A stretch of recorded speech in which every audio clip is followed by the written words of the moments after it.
Ready? Good, okay. I'm a grateful believer in Jesus Christ, and I battle behaviors associated with bipolar disorder, self-loathing, the tendency to isolate, food addiction, and pornography. My name is Becca. Hi, Becca. To the outsider looking in, I had an easy childhood. I was born into a strong Christian family. My parents were both very loving. If the church doors were open, we were there. I accepted Christ as my Savior and was baptized when I was 5 or 6 years old. At the time, I had no idea what that meant. I just knew that it was the right thing to do. It would be a couple of decades before I could fully grasp the redeeming love of Jesus Christ. My dad was in the Air Force, so we moved every 2 years or so. When I was little, this didn't really affect me much. I just knew that I had to say goodbye to my friends and then we'd be off on a fun new adventure. As I got older, the effect that moving had on me became more and more detrimental.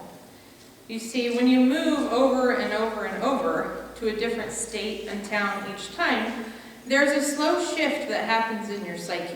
You begin to learn to become whatever you need to be in order to fit in as quickly as possible. Being the new kid became more and more difficult as I got older. The moves during the summer were the easiest.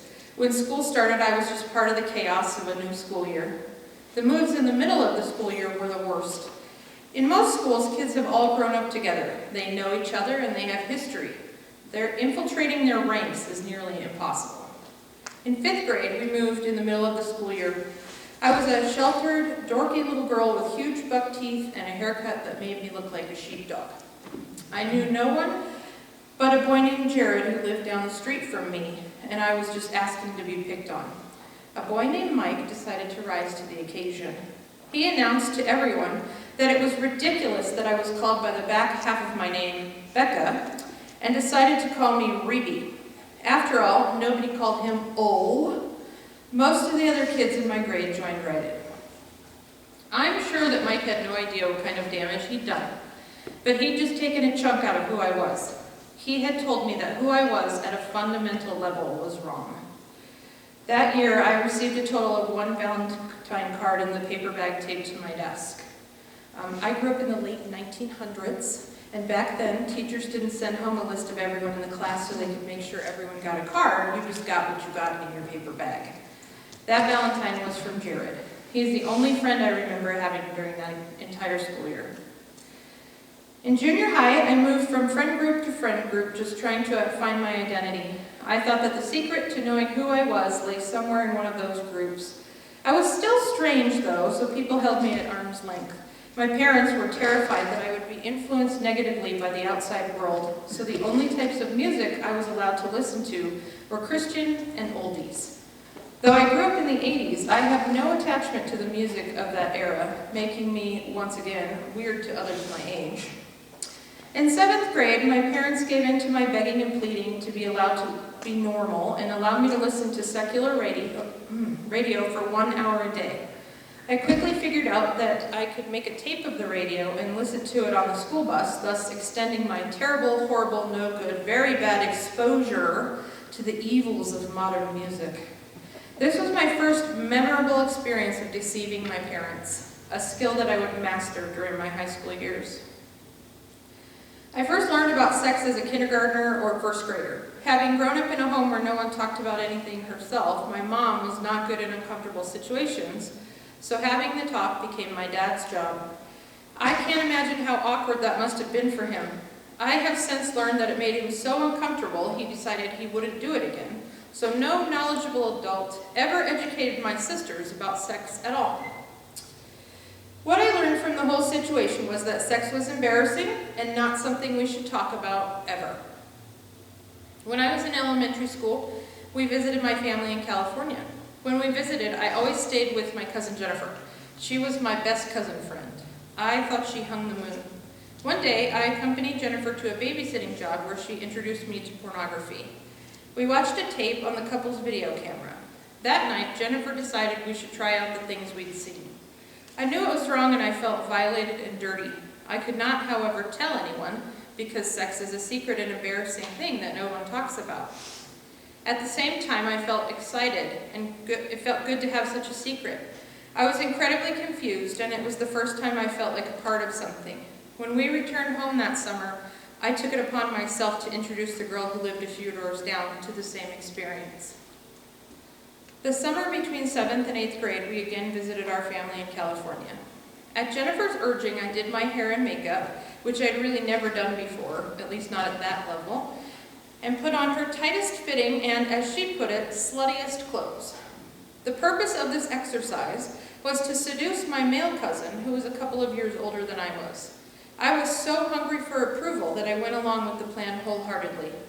That night, Jennifer arranged for us to sleep outside in her parents' camper van. In the middle of the night, my male cousin came into the van and attempted to convince me to have sex with him. I was able to prevent that from happening, but it was the first time I touched a boy's body parts. The next day, Jennifer pretended like she's been asleep for the whole thing, and we never talked about it again. The takeaway from this experience: first, it reinforced the idea that sex is a secret, and second, it taught me that altering myself could win the attention of boys, something I had never had before. The summer I turned 15, we moved from Virginia to Colorado. Once we arrived, we headed off to California to visit again. This time, Jennifer really did outdo herself. She helped me tramp myself up, and she introduced me to alcohol and Adam. I'm not sure how much older than me Adam was, but I know he was out of high school. He assured me that everything would be all right, as in the dirt, while I asked him to stop, he took my virginity from me. I've been telling this story for 30 years, and it wasn't until I wrote out my testimony a few months ago that I realized for the first time he had raped me. When school started in the fall, I had reinvented myself. I put on makeup, I teased my hair up and out as far as it would go, and I wore whatever I thought would get me the most attention from boys. My reinvention was successful. I had friends, and there was always a boy who was happy to let me hang out at his house after school. If I was lucky, he would even have sex with me. Sophomore year got even better. I started getting drunk during the day and skipping school to go and get high. I can think of at least 2 sexual encounters during that time that were non-consensual, but at the time, it was a small price to pay because I thought it validated my worth. The problem with this whole cycle was that no boys wanted to keep hanging out with me.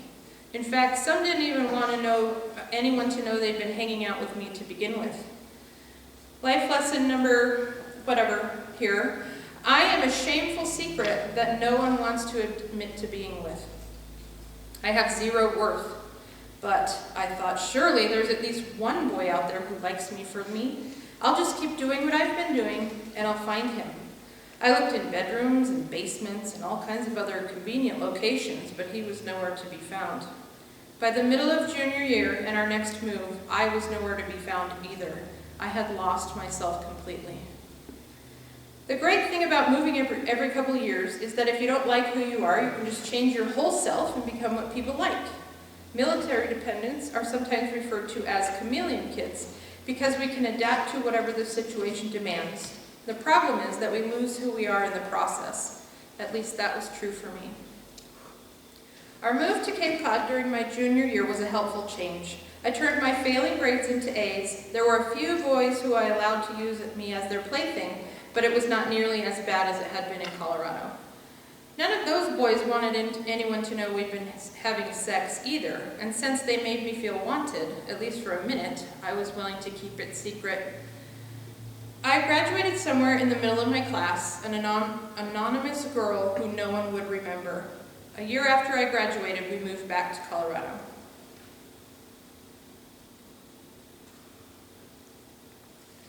I was 19 when I met Jason. He was a young-looking, smooth-talking cowboy, or so I thought, and he promised me the moon. We were married on March 1st, 1997. Jason was a bull rider and, as it turns out, a cheater and a liar. If you Google the definition of bull rider, the words fidelity and honesty are not going to be there.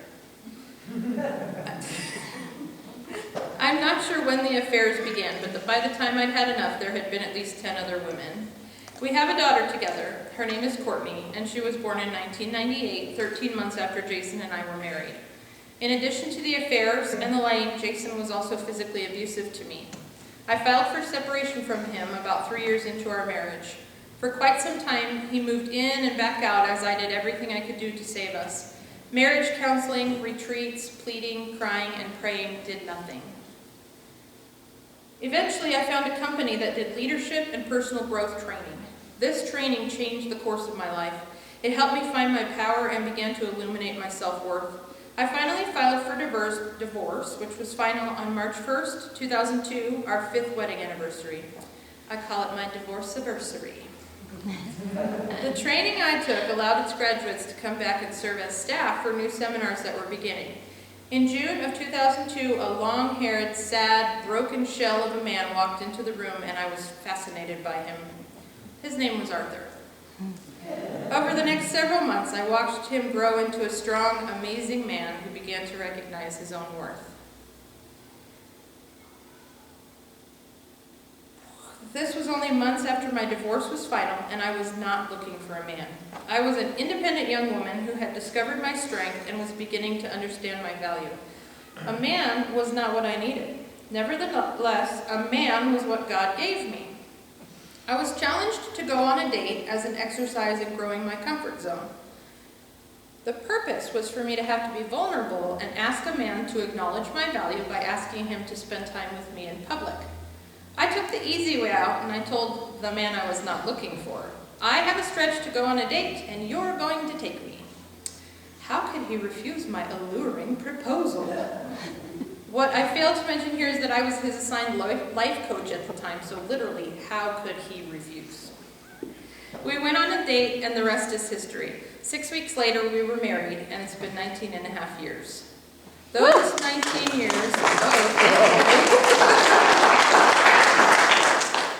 Those 19 years have been hard, like knock-down, drag-out, gut-wrenching, heart-rending hard. When Arthur walked into that training room, he was just coming down off of meth. When I married him, I believed I was marrying an ex-addict. I didn't understand that, like Bigfoot and the Loch Ness Monster, there is no such thing as an ex-addict, just an active addict or an addict in recovery. For 15 of our 19 years, Arthur was an active addict, abusing pain pills, meth, marijuana, and alcohol. Most of the time, I chose to live in denial about any of this. I transformed into a full-blown codependent. Codependent is a broad term with many connotations, so let me tell you the definition that best fits me. Codependence is a psychological condition or a relationship in which a person manifesting low self-esteem and a strong desire for approval has an unhealthy attachment to another, often controlling or manipulative person. I'm going to read that one more time. Codependence is a psychological condition or a relationship in which a person manifesting low self-esteem and a strong desire for approval has an unhealthy attachment to another, often controlling or manipulative person. If you have never allowed yourself to be repeatedly manipulated, made to feel like your grasp on reality is wrong, or made to feel like you're misremembering events and facts when you're not, I don't recommend it. I mean, if you like to try new things, you could try that, but maybe like octopus or sea urchin instead. That's my recommendation. Arthur and I have a total of 5 kids. He has a son, Jacob, from his first marriage, who's 25. I have Courtney, who's 24, and we have 3 daughters together, ages 18, 16, and 12. Early in our marriage, Arthur and I were terrible parents to our 2 eldest kids. He would verbally take out his frustrations on them, and I failed to protect them from his behavior. Instead of confronting him about his behavior, I often made them feel as if they had been in the wrong. No one had their back. When our 2 middle girls were 3 and 4, Jacob, who was 12 at the time, sexually abused them. We reported the abuse to the police, and he was arrested. His mom's home was not a viable option for placement for him, as she was using drugs at the time, so the authorities determined that our home was the best place for him to be. We had a quick training in our home that advised us that we were required to have him in our line of sight at all times. If we could not, he was to be locked in his room with an alarm on the door. Talk about a stressful situation. We had little girls we were trying to protect, and we didn't know how to explain to them why their brother, who did bad things to them, was allowed to be at home. We had a son, whom we loved dearly, who had done this unthinkable, horrific act, and we were angry and resentful toward him. It was just a recipe for disaster. Arthur was working out of town for his job for weeks at a time, and the weight of our home life fell on my shoulders. Pregnant and alone with 4 kids, one of whom had to be in my line of sight at every moment, was almost too much for me to bear. I did not handle the situation well, and I did not handle it appropriately. It was not long before Jacob acted out at school and was removed from our home and placed in a treatment facility. There were weekly visits with him, until one day he abruptly cut off all contact and refused to see us. He remained in treatment and correctional facilities until he turned 18. When he was 19, I felt God nudging me to reach out to Jacob, and we were able to reconcile with him. We saw him weekly for about 5 months until he again abruptly and without any explanation cut off all contact with us. That was 6 years ago, and we have heard nothing from him since. So let's review. At this point, I believe these things about myself. My worth is defined by men and their desire for me physically. I should put aside everything I think I might be for the sake of someone else. I'm a terrible parent whose child will not even speak to her, and I am not worthy enough for someone to choose me over drugs and alcohol. While I was separated from Jason and before I met Arthur, I took a job as a dispatcher for our sheriff's office. Dispatching was the most rewarding and most shattering job I've ever had.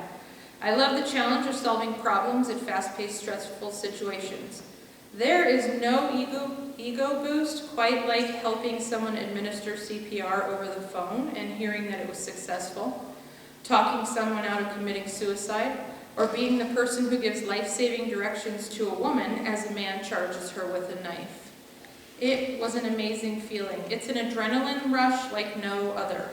The dark side of dispatching, however, is like a thick, sticky tar. Once you've stepped in it, you can never get it off of you. You can never unhear a thing. Dispatchers have a huge level of burden here, as they can't see what's going on, they can only imagine it. And imagination, in the absence of information, can be problematic. There are a few calls that still stick with me today. They creep up on me when I least expect them to. I left the sheriff's office for good in 2008. I just could not handle the stress of it any longer. In 2012, my brain broke. I began having increasingly strange feelings. I would cry about small, insignificant things. I was more angry and irritable than ever before. I was sleeping at least 14 hours at a time, and I was not making sure my kids got to school. I remember my dad asked me how I could be doing those things, and I replied, I don't care, and I don't care that I don't care. I had reached the lowest level of apathy I had ever experienced. I had been on all kinds of different depression medication for 16 years, but it did not seem to be working. I went to my doctor and I told her, I feel crazy. She told me that she believed my depression had been misdiagnosed, and she just diagnosed me with bipolar disorder and PTSD. It was a shock. I mean, lots of people have depression. It's almost more normal for someone to have it than not, right? At least that's what I thought. But bipolar disorder, that seemed to me as scary as schizophrenia and psychosis. And PTSD, that's for soldiers. It has been a long road since these diagnoses. I realized that I am unable to work. Working and being a contributing member of society are not both possible for me. So add that to the list of things I believe about myself. I, who used to save lives over the phone, am now worthless and can't even have a job. In the last 10 years, I have been in and out of mental health hospitals multiple times, contemplated suicide over and over, and pretended to attempt suicide once. In a moment of agony and despair one night, I Googled which of my psych meds would mess me up severely but not kill me. My kids found me face down on the living room floor the next morning. We moved to Delta from Colorado Springs in 2017. We needed a change, so we packed up our stuff and moved. Arthur didn't even have a job lined up when we got here. We were just trusting that God had a plan, and indeed he did. Arthur was hired on as a carpenter at a cabinet shop, and within a couple weeks we had found a new church family. Everything was going great, until it wasn't. In January of 2018, while I was out of town, Arthur chose to get blackout drunk and crash my car. Following that, he drove our minivan up onto the Grand Mesa and got it stuck on a snowmobile-only road. Law enforcement had to rescue him, and after a night in the homeless shelter, he called me. Turns out he'd been completely sober for that whole ordeal. With my pastor as backup, I met with Arthur and gave him 2 options: go to inpatient rehab in Denver for 6 months, or live life without me and our girls. Thankfully, he chose rehab. During that dark time, our church family carried me. They came alongside me to help care for the girls. They provided meals for us, and 1 month they paid our rent. I decided it would be best for our family if I moved back to Colorado Springs with the girls while Arthur was in rehab. That way we could visit him. Arthur's rehab stay was cut short. We had initially been told that there would be therapy and treatment groups, but there weren't. All he was doing was living there, working in their shop, and attending AA, NA meetings. Together we decided that he could do the same recovery work at home that he was doing there. We moved back home and he began attending AA meetings, at least 3 or 4 a week. He found a sponsor and a group of very supportive men, and he worked his steps. He was growing, but I was stuck in the same cycle of distrust, anger, depression, and fear. I had grown used to it. It was like a warm blanket, a scratchy, toxic blanket full of holes. In the spring of 2019, at the invitation of some church friends, Arthur and I attended a Christian retreat. It renewed and revitalized our faith and our desire to heal and grow. Shortly after I attended the retreat, Arthur suggested that I attend Celebrate Recovery with him. I did, begrudgingly, because it was something he needed, not me. He was the one with the problem. I remember thinking that the amount of joy that people seemed to have was pretend and unattainable, and that they must be doing it for show. I remember that our ministry leader was handing out these t-shirts that said, "I heart CR." I remember thinking that they were so stupid that there was no way I would ever wear something like that. I decided that CR was not for me, and I didn't go again for a few weeks. Telling myself that I was going so that Arthur wouldn't be mad at me for staying home, I returned and dragged myself along every week. I still wasn't sure why I was going. I certainly didn't have any issues that could be addressed here. I really didn't talk to anyone during dinner or in large group. In small group, I usually passed. Gradually, I began to share little bits, but never anything deep. The group felt fake and surfacey to me, and I was not going to put myself out there in that setting. One week, I couldn't take it anymore. I announced that I didn't understand how this program was supposed to change lives. "It feels too surfacey," I said. "I don't get how listening to a lesson and then hearing everyone in the group say things like, 'My week was good, I bought new pants,' was going to help anyone." My small group leader told me that a 12-step group was where the real change happens. I decided that I was totally not ready for that. The 12 steps were absolutely only for addicts. While this was all going on for me, the Holy Spirit was whispering the common phrase, "You get out of something what you put into it." I have a big personality, but in situations like this one, I keep it locked up tight. There's no vulnerability coming out of this girl, except for on the stage, I mean seriously. Until I decide to unleash the beast. Well, I decided I'd had enough. I took the plunge and began sharing in group, not things like, "My week was good," things that hurt, that burned, that mattered. Things like, "This week I didn't get out of bed before noon any day of the week, and I only took 1 shower." Soon, the entire dynamic of the group had changed, and everyone was sharing on a deeper level. I began to see that my fellow sisters in Christ were hurting just as much as I was. I also began to see that some of them had a peace and an understanding about their lives that I just didn't know how to find. A woman's 12-step opened up and I joined reluctantly. I have commitment issues, and this was a big commitment. At first, it was only me, our leader, and another girl. Then others came and left. Because 12-step groups are open to new members until the first book is completed, we found ourselves with new women weekly and kept going back to the beginning. We did a lesson on denial 4 times. Sometimes we stubborn ones need a little bit of repetition to admit we have a problem. Our group was moving along with a good number of ladies, but then COVID hit and everything came to a halt. Once we were able to meet again, our group had shrunk to 9 women, and as the weeks went by, we finally settled at 7. It took what seemed like forever, but we did it. We finished up 1 year and 9 months after we had begun. When I have to identify how God has changed my life through CR, I have a hard time. Only by walking backward through my growth can I see truly how different I am. As a direct result of CR and my 12-step, I sleep a reasonable number of hours daily, and I have had no suicidal thoughts in at least a year. I cannot remember the last time I had a PTSD-type response to a situation. I started Celebration Place and ran it for a year. During the school year, I help at our youngest school weekly, and I serve on the school's board of directors. I'm on a team which provides meals to those in our church who are in need. I also serve on the church's worship team, assist with communion setup, and organize game nights and bunco events for our women's ministry. I have managed to do all of these things without quitting for some time. This is a huge thing for me.